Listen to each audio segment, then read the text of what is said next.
알겠습니다. 정치부 이동훈 기자 나와 있습니다. 첫 번째 주제 바로 가보겠습니다. 네. 자, 볼게요. 벼랑 끝 이재명. 네. 이재명 경기지사가 왜 벼랑 끝에 서 있다는 겁니까?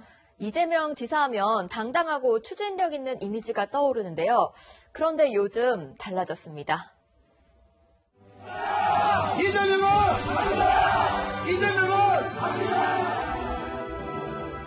그 소년 노동자가 오늘 바로 그 참혹한 기억의 공장에서 대한민국 최초의 노동자 출신 대통령이 되려고 합니다.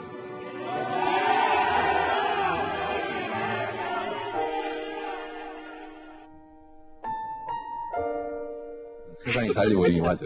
그래서 얘는 집착을 하거나 의도를 가지고 노력하면 더 망가진다. 안 하는 게 낫다. 네, 사흘 전 공개적으로 대선 출마를 마음에서 지웠다라고 하면서 말한 겁니다. 네, 뭐 정치인 말을 다 믿을 수는 없지만 요즘 네. 지지율도 잘 나오잖아요. 그런데 왜 대선 의사를 접었다 이렇게 얘기를 하는 걸까요? 그러게 말입니다. 코로나19 국면에서 특유의 추진력을 보여주면서 높은 지지를 얻었는데요. 차기 정치 지도자 선호도에서 이낙연 전 총리에 이어 11%로 2위를 기록하기도 했습니다. 하지만 이 지사의 발목을 잡는 게 있습니다. 친형의 정신병원 강제 입원 관련 재판인데요. 2심에서 입원을 지시해놓고 관여하지 않은 것처럼 TV토론에서 숨겼다는 이유로 벌금 300만 원을 선고받았기 때문입니다. 이 선고가 대법원에서 그대로 확정되면 도지사 당선이 무효가 되고 피선거권도 5년간 제한됩니다.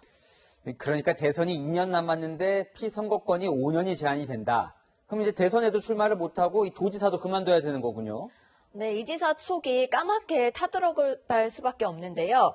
곧 대법원 선고가 있는데 마지막 카드로 대법원 공개 변론을 신청했습니다.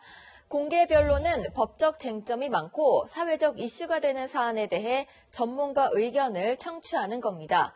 서면 심리로만 끝내는 대법원에서 변론 기회를 얻어 여론에 기대보겠다는 건데요. 전교조 합법화 관련 사항, 조영남 씨 대작 사건에 대한 공개 변론이 받아들여진 적 있습니다. 법원이 공개 변론 요청을 받아들일지 모르겠지만 일단 이 지사 측은 공개 변론을 통해 국민들의 관심을 끌겠다면서 여론전 카드를 꺼냈습니다. 네, 할 수 있는 건 다 해보려고 할 것 같네요. 자, 네. 다음 주제 가보겠습니다. 초대받지 못한 정의당. 네. 정의당이 문재인 대통령과 여야 원내대표 오찬에 초대를 받지 못했다면서요. 네, 원구성을 앞두고 28일 오찬에 교섭단체 원내대표인 김태년, 주호영 원내대표만 초대한 건데 정의당은 섭섭한 감정을 드러냈습니다.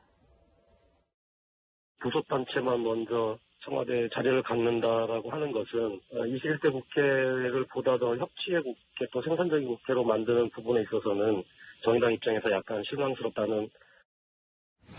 청와대 관계자는 개원 등 원내 관련 논의를 하는 자리라 2개 교섭단체 원내대표만 부른 것이라고 설명했습니다.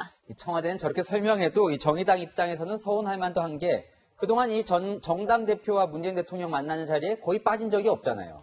네, 지난 2018년 홍준표 당시 자유한국당 대표와 단독 영수회담을 했을 때를 제외하고는 당대표를 만날 때도 원내대표를 만날 때도 항상 정의당을 불렀습니다. 청와대가 정의당을 초대하지 않은 무슨 다른 이유가 있을까요? 20대 국회에서는 정의당의 도움이 절실했지만 여당이 177석을 차지하면서 정의당의 협조 필요성이 이전보다 크게 줄었다고 볼 수 있겠습니다.